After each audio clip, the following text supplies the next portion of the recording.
In this tutorial, I'll show you how to create this image by using Blender and Stable Diffusion XL. I'll use a basic primitive mesh to create a simple prototype scene for the Stable Diffusion.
Please render the image and import it in Stable Diffusion.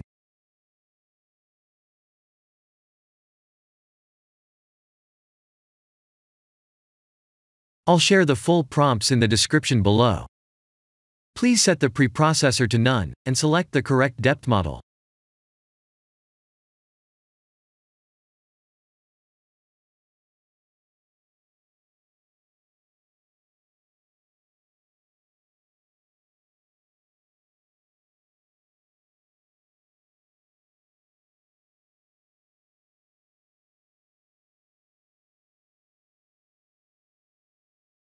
Now that the AI knows what we need, let's send this result to image to further enhance the details.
This is the end of the tutorial. Thank you for watching.